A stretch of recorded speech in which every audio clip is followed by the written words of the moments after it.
16-ാം നൂറ്റാണ്ടിൽ ബോസ്കോയിലെ ഒരു കുലീന കുടുംബത്തിൽ ജനിച്ച മൈക്കിൾ 15-ാം വയസ്സിൽ ഡൊമിനിക്കൻ സഭയിൽ ചേർന്നു.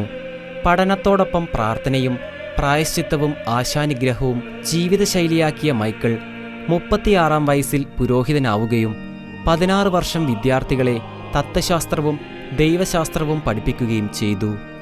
1556-ൽ മെത്രാനും 1557-ൽ കർദിനാളുമായി നിയമിക്കപ്പെട്ട അദ്ദേഹം രാജകുമാരനെ കർദിനാളാക്കുന്നതിനെതിരെയും പുരോഹിത വിഭാഗങ്ങൾക്കെതിരെയും ശക്തമായി സ്വരമുയർത്തി. 1566 ജനുവരി 7-ന് വിശുദ്ധ പത്രോസിന്റെ സിംഹാസനത്തിലേക്ക് തിരഞ്ഞെടുക്കപ്പെട്ട അദ്ദേഹം 5-ാം പിയൂസ് എന്ന പേര് സ്വീകരിച്ചു. കാനോന നമസ്കാരവും വേദോപദേശവും പ്രസിദ്ധീകരിക്കുകയും ക്രിസ്തീയ തത്വസഖ്യം സ്ഥാപിക്കുകയും ചെയ്ത അദ്ദേഹം തുർക്കികളുടെ ആക്രമണത്തെ ചെറുക്കുവാൻ ഒരു നാവിക സൈന്യവും സംഘടിപ്പിച്ചു.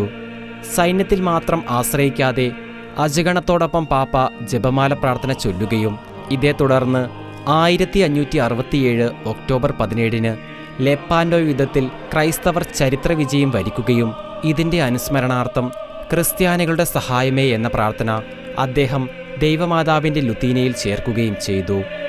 അനാദൃശ്യമായിരുന്ന എളിമയുടെയും പ്രായശ്ചിത്ത പ്രവർത്തികളുടെയും വിളനിലമായിരുന്ന അദ്ദേഹം 1572-ൽ കാലം ചെയ്തു.